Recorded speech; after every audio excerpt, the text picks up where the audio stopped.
Imagine beginning your marriage not with a weekend getaway, but with a journey across Europe that could last months, sometimes an entire year. A journey filled with Parisian salons glowing by candlelight, gondolas drifting under Venetian bridges, alpine lakes reflecting snow-covered peaks, evenings at the opera, and mornings spent wandering through ancient ruins. For wealthy couples of the 1800s, this wasn't a fantasy. It was expected, it was fashionable, it was the ultimate romantic rite of passage.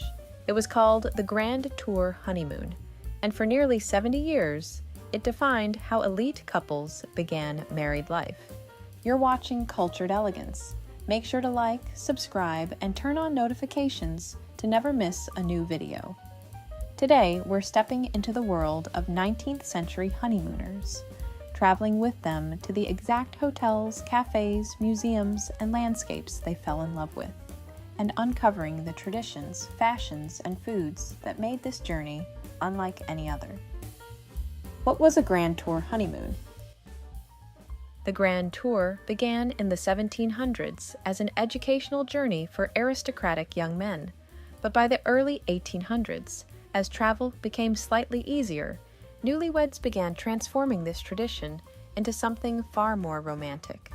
A Grand Tour honeymoon typically unfolded over Paris, Switzerland, Italy, the Rhine, and sometimes Greece or Egypt. It blended culture, leisure, education, and refinement, all under the glow of new marriage.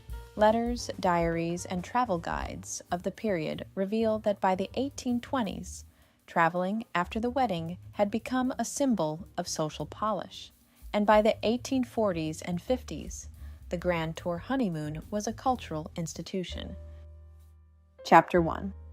How the tradition began, 1820s to 1830s. The earliest Grand Tour honeymoon took shape in the 1820s, when travel was slow and rugged. Couples traveled by post-chaise carriage, riverboat, and sometimes horseback through alpine passes. One of the earliest romantic travel couples, not technically newlyweds, but hugely influential, were Lord Byron and Teresa Guiccioli. Their early 1820s travels through Venice, Bologna, and Ravenna created an image of Italy as a place of passion and beauty. Their letters describe moonlit gondola rides, masked balls, and Venetian nightlife. Their story inspired dozens of aristocratic couples to honeymoon in Italy. Another early example comes from Sophia and Augustus Strong, an English couple who traveled to Paris, Geneva, and Milan in 1834. Sophia wrote, "Every newly married couple of means wishes to see Italy. One must complete one's education before the duties of home begin." This sentiment reflects early Victorian values. Travel enriched marriage. Early hotels and routes, 1820s to 30s. During this period, couples stayed at real, documented hotels such as Hôtel Meurice in Paris, founded 1815, built specifically for English travelers. Hôtel d'Angleterre on Rue Saint-Honoré, Hôtel Danieli, Venice, operating since 1822 in a former palace. Simple inns in Switzerland. The great luxury hotels weren't built yet. Routes were long: Calais to Paris, Paris to Dijon to Geneva, by carriage, over the Simplon Road to Italy, Milan to Florence to Rome to Venice. This journey could take 6 months or more. Chapter 2. Steamships, Trains, and Packing, 1830s to 1870s. By the mid-1800s, steamships and railways transformed travel. American couples departed from New York on Cunard Line steamships. The crossing to Liverpool took 10 to 14 days. British couples left via Dover to Calais, Folkestone to Boulogne. Once in France, they boarded early rail lines: Paris-Lyon Mediterranean, PLM, Swiss Central Railway, Milan-Venice Railway. Travel became faster, more comfortable, and socially accessible to wealthy professionals, not just aristocrats. What newlyweds packed? Victorian travel fashion. Victorian travelers brought astonishing amounts of luggage. For brides, poplin, muslin, or silk day dresses. crinoline, or later, bustle structures, high-button boots, cashmere shawl from Paisley or India, bonnet boxes, silk evening gowns with lace sleeves, opera gloves, jewelry cases, pearls, garnets, or turquoise sets, parasols, wool traveling suits, common by the 1870s. For grooms, frock coats, tailcoats for evening, collars and cravats, leather traveling boots, a shaving kit in a fitted leather case, a collapsible top hat, walking cane, dress gloves.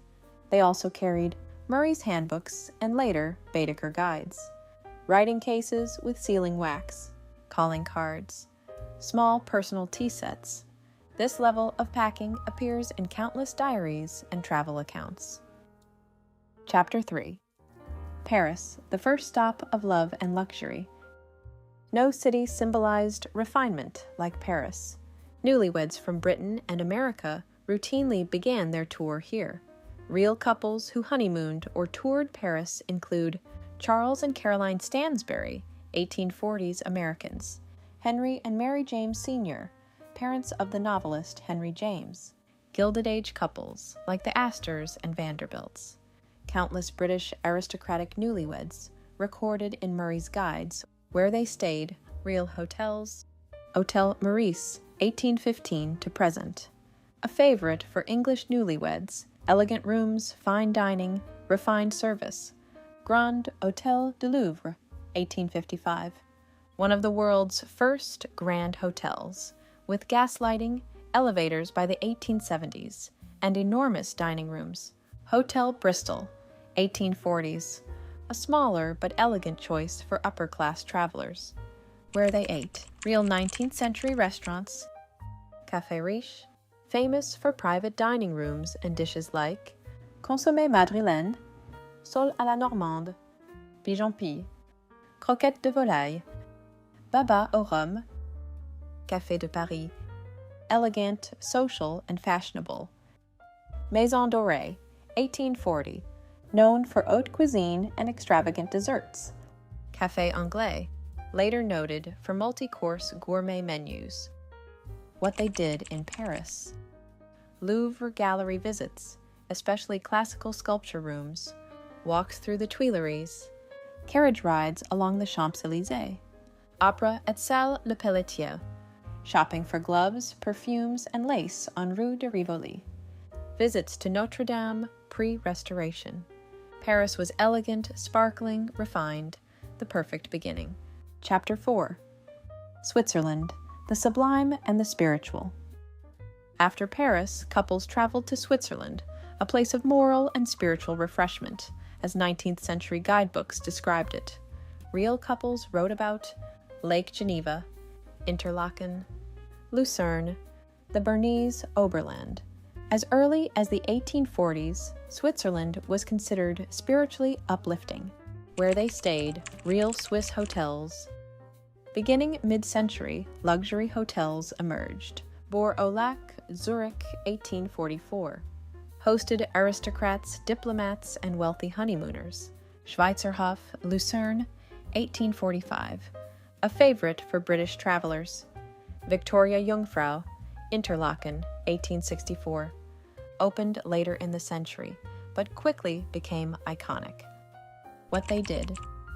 Alpine carriage rides, boat trips across Lake Lucerne, sketching mountains, collecting flowers pressed into travel diaries, writing letters home describing the sublime landscapes. The Alps felt pure and majestic, the perfect contrast to Paris's glitter. Chapter 5. Venice, moonlight, water, and ancient palaces. For 19th century newlyweds, Venice was the heart of romance. Where they stayed, Hotel Danieli, since 1822, a former palace turned hotel, marble columns, grand staircases, views of the lagoon. Many real couples, including wealthy British newlyweds and American travelers, recorded stays here. What they did?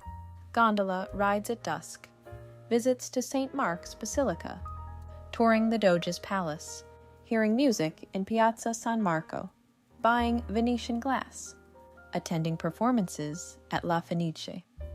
Venice was exotic, mysterious, dreamlike, where they ate real Venetian cafes. Café Florian, 1720, one of the oldest cafes in Europe. Newlyweds famously drank coffee or thick hot chocolate here. Café Quadri, a fashionable spot for aristocrats. Chapter 6. Florence and Rome, Art, Ruins, and the Heart of the Tour. After Venice, couples traveled to Florence, the center of Renaissance art. Florence, they visited the Uffizi Gallery, the Pitti Palace, Santa Croce, workshops selling marble miniatures and watercolors. Wealthy American couples, like the James family, wrote extensively about Florence. Rome. Rome was essential, the pinnacle of art, antiquity, and Catholic history. Where they stayed, Hôtel d'Angleterre, later the Grand Hotel, opened 1894 for the Gilded Age set. Where they ate, Café Greco, 1760, a meeting place for writers, painters, and travelers. Couples visited the Forum, the Colosseum, the Vatican Museums, St. Peter's Basilica, the Baths of Caracalla. They spent hours sketching ruins or writing reflections on history and marriage. Chapter 7. Southern Italy, the sun and the ancient world. More adventurous newlyweds continued south. Real travelers documented Naples, bustling, musical, chaotic.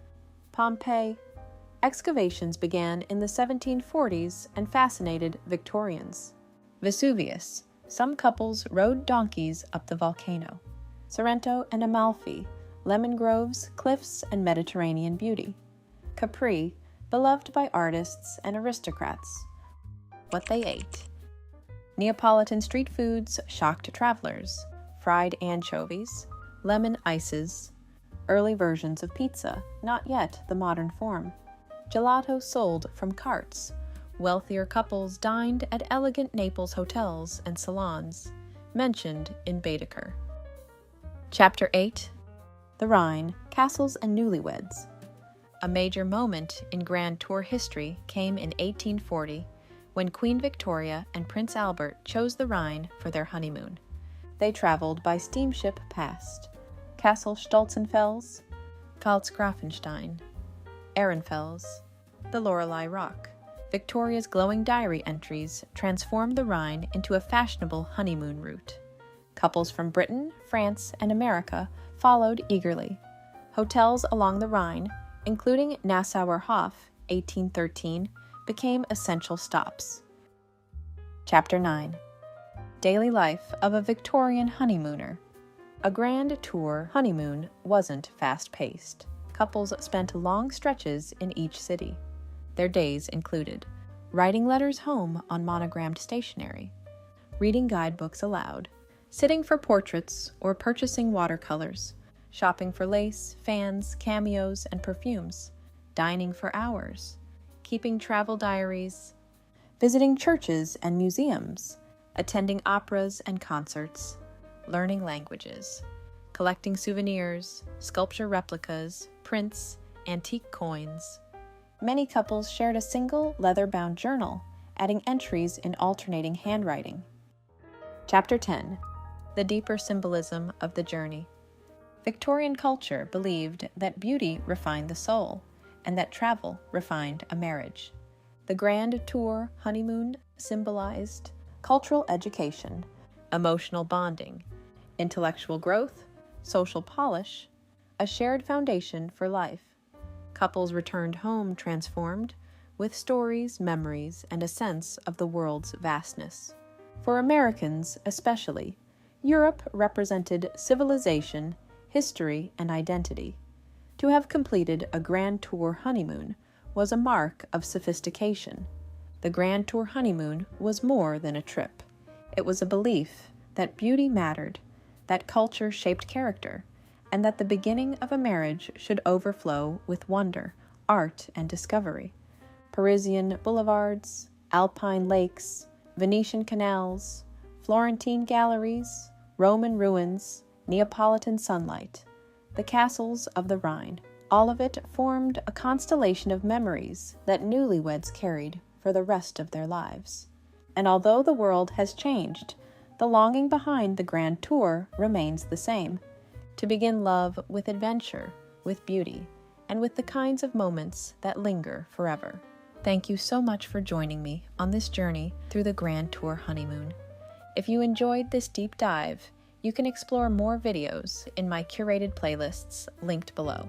And if you'd like to stay connected, you can join my free newsletter. I send thoughtful notes on history, culture, and faith each week. If you'd like to support the channel and help me create more long-form content, you can also become a channel member. Thank you again for watching, and I'll see you in the next one.